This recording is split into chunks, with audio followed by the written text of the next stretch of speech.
Hello, good morning. You are all very welcome to the University of Coimbra, in particular to our Faculty of Arts and Humanities.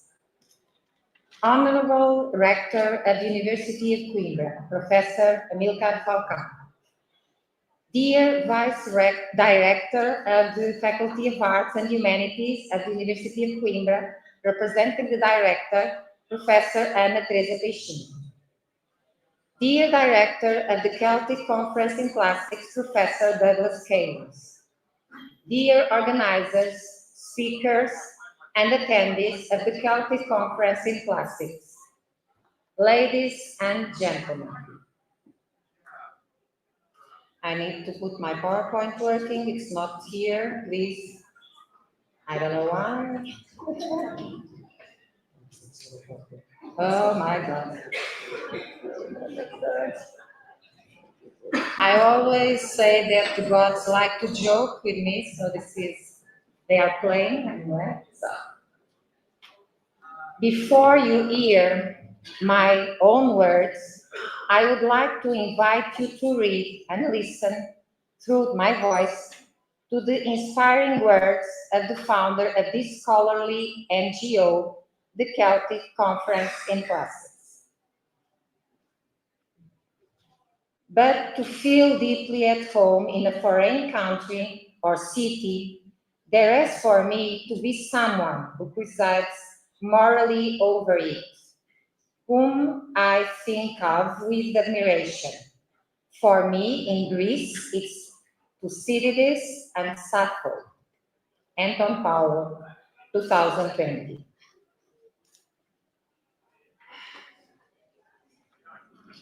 Those who, like us, study realities that are temporally and historically distant know well the feeling of being a stranger, longing to feel at home. We are used to stepping outside our comfort zones, whether that is our mother tongue, our culture, or even the present itself, to constantly engage with the past, the future, and the other. The inspiring words of Anton Powell, one of the dearest and most sensitive classicists I have ever known, remind us of our need for special people, those who help us feel welcome and integrated in new contexts. Since they help our knowledge grow, our peers and those that stand out in the fields of study we advance are metaphorical matches for Thucydides and Sappho, as Anton so eloquently evoked. At the Faculty of Arts and Humanities at the University of Coimbra, we honor these major figures of classical studies as guardians of the humanist knowledge that we cultivate and share. Demosthenes, Aristotle, Thucydides, and Sappho are the permanent ambassadors of the Celtic Conference in Classics here in Coimbra. Every 2 years since 2019, we have welcomed hundreds of speakers from across the world with renewed enthusiasm. It is thanks to them, to you all, that the key topics we explore are so dynamic and diverse, engaging with modern political, social, and cultural concerns, while also contributing to innovation and the deepening of specialized fields within classical studies, stricto and lato sensu. With each new edition of the Celtic Conference in Classics, we invite all participants to create fresh memories alongside us. This year, we are once again publishing a tablet of inspiring quotes, one for each panel. We have also curated a playlist featuring the favorite songs of our participants, designed to improve the welcome sunset tomorrow. While we are look forward to raising a glass of sparkling wine produced in the region of Coimbra, with a picturesque view over the Mondego River, I invite you all to quickly flip the digital booklet compiling the 31 inspiring quotes submitted this year. In your welcome bags, you will also find the printed edition of the tabula, which you may use as a folder for loose sheets. This is automatic, the flipping. Let's pray. Okay. It will be also online on our website, okay?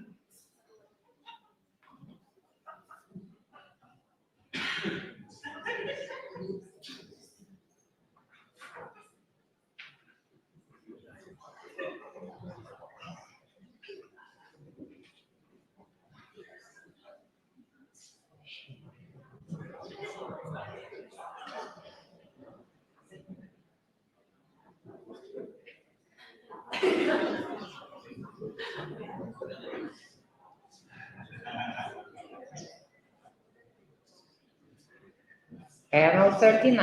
Last one. To conclude, I would like to say a few words of gratitude to the directors and institutions that have supported the complex logistics of the 16th edition of the Celtic Conference in Classics, held across several spaces of our university. The Faculty of Arts and Humanities, where we are, the Department of Physics of the Faculty of Science and Technology, the General Library, and the Archive of the University of Coimbra. To avoid excluding anyone from the thanks, we owe our vast community of participants, organizers, and event staff. We have compiled information on who we are and how many we are in a short video. It should also offer you an overview of the venues where the panels will take place, as well as the planned moments of conviviality and heritage discovery in the viticultural landscapes of Bairrada, just beyond Coimbra.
You are so many. That's not my fault.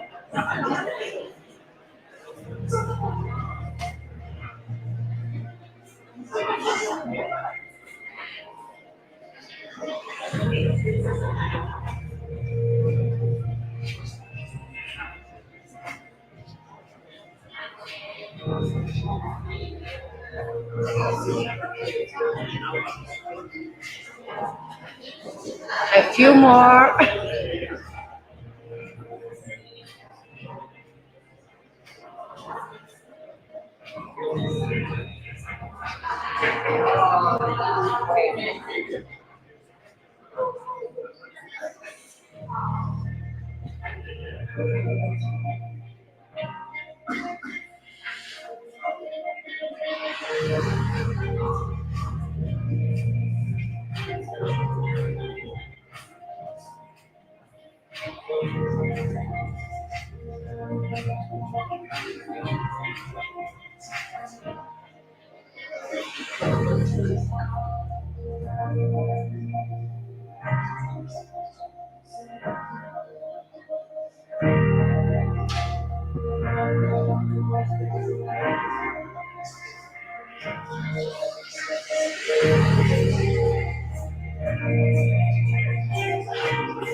The music is failing. I don't know why. That's not our fault. It's the gods.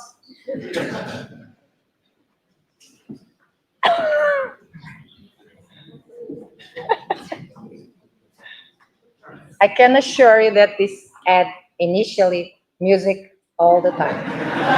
You have to believe me, but now it has disappeared.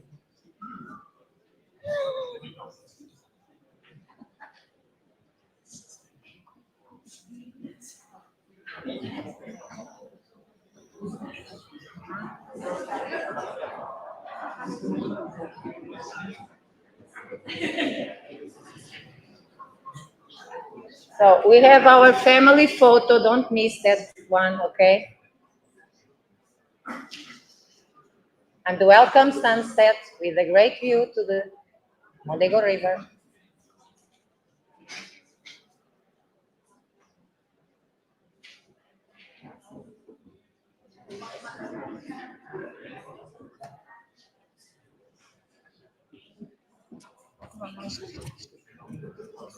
Isso para mim, eu parava aqui. O programa já sabe o que está falando aqui. Para mim, eu parava aqui. So, this is a technical issue and we'll stop here. The video will be available also online on our website. This is the places you will visit with us, so you already know it, or you can discover them. And now I'll stop this and saying thank you very much to you all and giving the floor to the next speaker at this table, but this is not stopping, I don't know why. Okay. Thank you very much.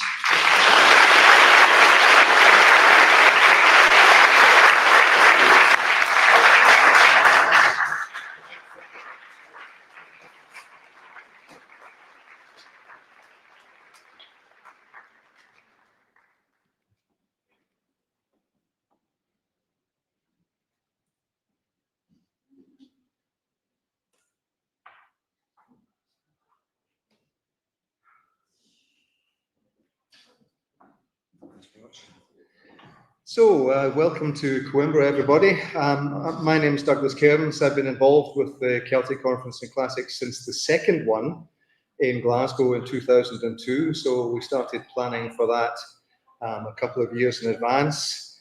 And yeah, it was a different thing in those days. As you saw from the huge list of institutions and countries that we've just seen in Carmen's presentation, the original core countries of Scotland, Wales, and Ireland are now completely outnumbered and completely overwhelmed in numerical terms by the presence of people from all over the world at this conference. And that, I think, was always Anton Powell's aspiration. So Anton, our dear friend and founder, wanted the Celtic Conference from the outset to offer something different.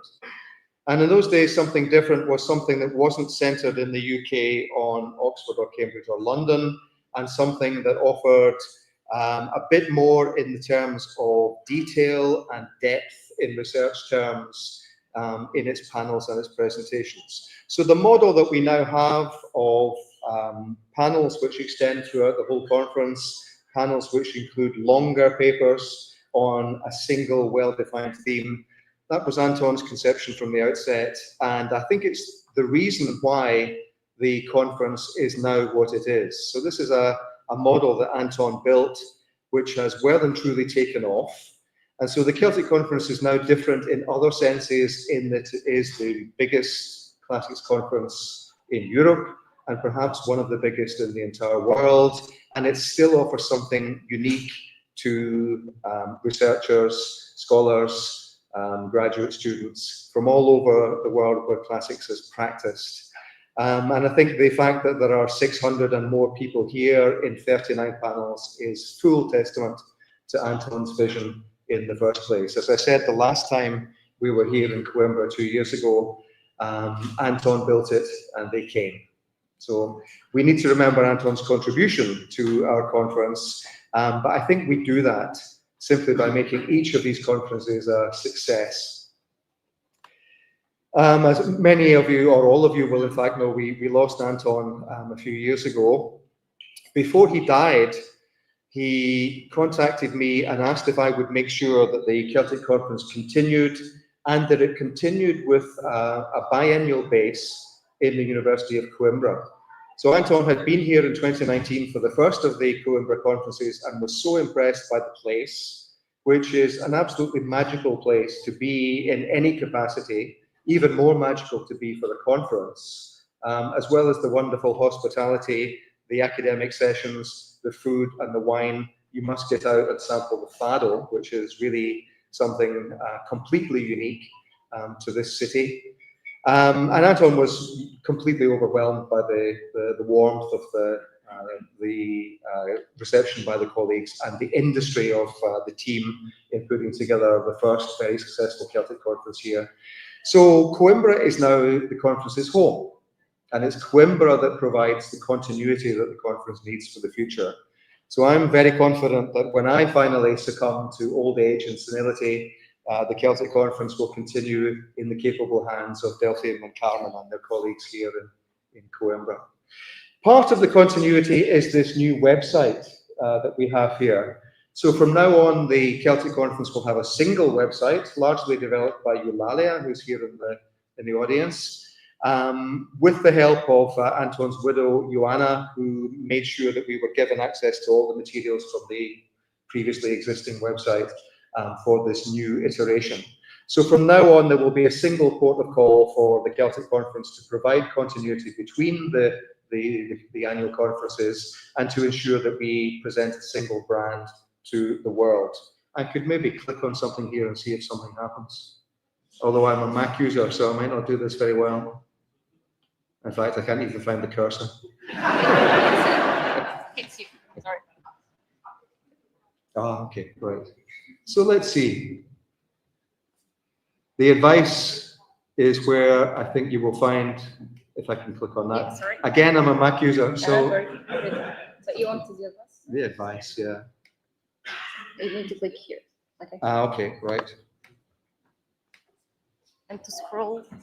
Sorry, Oh, I see, right. me too. So you'll find a very strong flavour of Anton's personality on these pages in particular, and it's always worth having a look to remind ourselves of why we're here, how the conference has always done things, and why it has been such a huge success. Now, this is the 16th conference, and 16 is in itself, as connoisseurs of these things in the classical world will know, not an especially magical number. But the first conference was a magical number of years ago. It was 25 years ago, almost exactly, that the first conference was held in Maynooth in Ireland. So we're celebrating 25 years of this event this year. And in fact, I think we have the organizer of the first conference somewhere in our midst. David, if you could show your hand. There he is. You'll hear from him.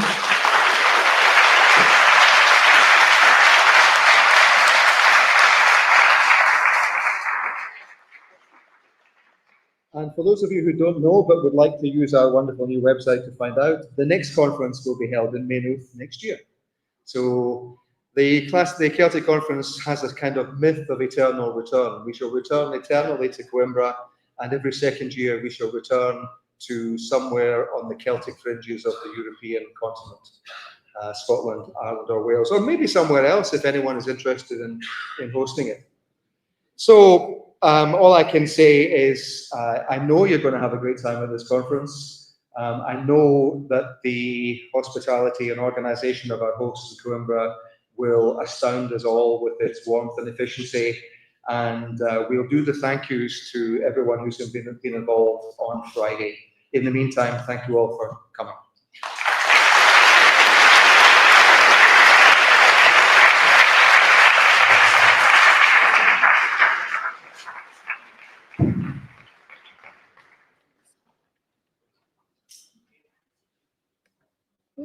Sorry. Honourable Rector of the University of Coimbra, Professor Amilcar Falcão, dear Director of Celtic Conference in Classics, Professor Douglas Cairns, dear Scientific Coordinator of the Centre of Classical and Humanistic Studies at the Faculty of Arts and Humanities at the University of Coimbra, and also organizer of the 6th International Celtic Conference in Classics, Professor Carlos Soares, dear professors and researchers, dear participants, dear students, ladies and gentlemen. It is with great pleasure that I greet you and welcome you on behalf of the Director of the Faculty of Arts and Humanities of our university. He is currently abroad on official duty, and for me, for us, it is an honor to have you here with us. At the opening of this international conference, I would like to make only some brief remarks. First, we are very pleased with the fact that this very prestigious scientific and cultural event is taking place here once again in our faculty. It attests, we think, to the excellence that these studies enjoy. I therefore wish to thank the organization committee for bringing this important international meeting in which research, knowledge, culture as center stage, namely concerning the extraordinary world of classic studies. A conference that brings to our faculty more than 600 classicists in a world where the end of the humanities is constantly proclaimed. This scholarly meeting stands as living proof that such tradition is little overstated. Second,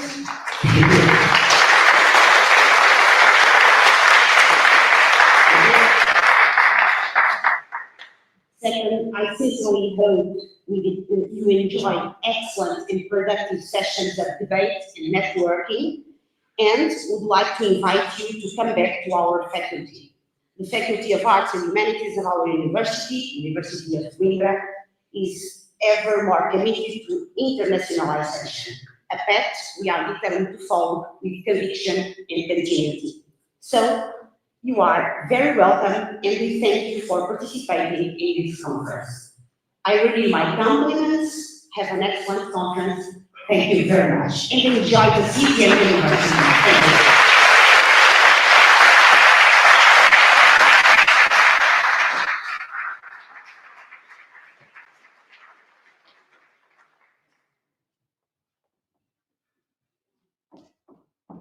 And now we have, last but not least, most important intervention of our rector, Professor Amilcar Falcão. Good morning. Well, in fact, I'm the rector, and my name is Amilcar Falcão. In fact, it's not my full name. My name is Amilcar Celta Falcão, and Celta means Celtic, which is a huge coincidence. And I think, or at least I believe, that I should have the title of honorary member. I would like to, dear colleagues here in the stage, dear organizing committee of this 16th edition of Celtic Conference in Classics, dear participants, dear colleagues and friends. It is with great pride and immense pleasure that I welcome you all to the University of Coimbra for the opening of the 16th edition of Celtic Conference in Classics, a prestigious gathering that we are honored to host once again in our historic city. This is the third time that CCC takes place in Coimbra, and each edition has marked a significant milestone in the global reach of this academic community. In 2019, we welcomed 330 speakers across 23 panels. In 2023, despite the challenges of hybrid format, we expanded to 32 panels and 550 speakers. And today, in 2025, we proudly host 39 panels and 602 speakers, representing 271 institutions and 11 independent researchers. A clear sign of the vitality, relevance, and international appeal of this unique conference. We are gathered here at the moment when the world faces profound challenges: geopolitical tensions, ideological polarization, social fragmentation, and the widespread crisis of democratic values. Against this backdrop, it is both timely and necessary to revisit the foundations of thought that have shaped our cultural and political landscapes. The CCC offers us precisely this opportunity to reflect deeply on the classical heritage, not as a distant past, but as a critical lens through which we examine the dilemmas at the present and prepare future. Over the next 4 days, scholars from across the globe will debate pressing issues such as classical roots of freedom, the political use of emotions, mechanisms of social and ideological polarization, and the enduring tension between war, peace, and human progress. These are not only academic inquiries, they are essential reflections on how ancient thought continues to inform and challenge our understanding of the modern world. CCC's interdisciplinary and inclusive approach, bridging together literature, philosophy, history, archaeology, visual culture, and political theory, is one of greatest strengths. It allows us to bridge disciplinary boundaries, to link across categories, and to build connections that are as intellectually rigorous and as they are socially relevant. This spirit of dialogue is precisely what the University of Coimbra seeks to promote. Founded in 1290, our university is one of the oldest in Europe, and has throughout this long history been a beacon of learning, debate, and cultural exchanges. Today, in 2025, the University of Coimbra is proud to be a cosmopolitan institution, home to over 30,000 students from 126 countries. We are a living mosaic of ideas, traditions, and perspectives. And we view this diversity as a strength, a source of innovation, and a cornerstone for our academic mission. Our commitment to the humanities is central to this mission. In a time increasingly dominated by technological acceleration and alternative decision-making, humanities remind us of what it means to be human. They invite us to ask complex questions, to identify abilities, to understand the roots of our institutional values, and to imagine different futures. The CCC, with its emphasis on critical inquiry and historical depth, embodies these very principles. I would like to extend my heartfelt thanks to the Subcentral for Classical Humanistic Studies and our Faculty of Arts and Humanities, whose dedication, vision, and tireless work have made this edition possible. Organizing an event of this magnitude is no small feat, and I commend the entire team for their professionalism and passion. Let me also express my gratitude to all the scholars who have traveled, some from very far, to be here. Your presence reaffirms Coimbra's role as a hub for international research, and your contributions enrich the intellectual framework of our university. As we officially open this Celtic conference in classics, I invite you all to make the most of your time here, to explore, to question, to connect, and to be inspired. May your discussions be as lively as they are enlightening, and may Coimbra once again be a place where new ideas flourish and enduring friendships are formed. Thank you, and welcome once again to the University of Coimbra.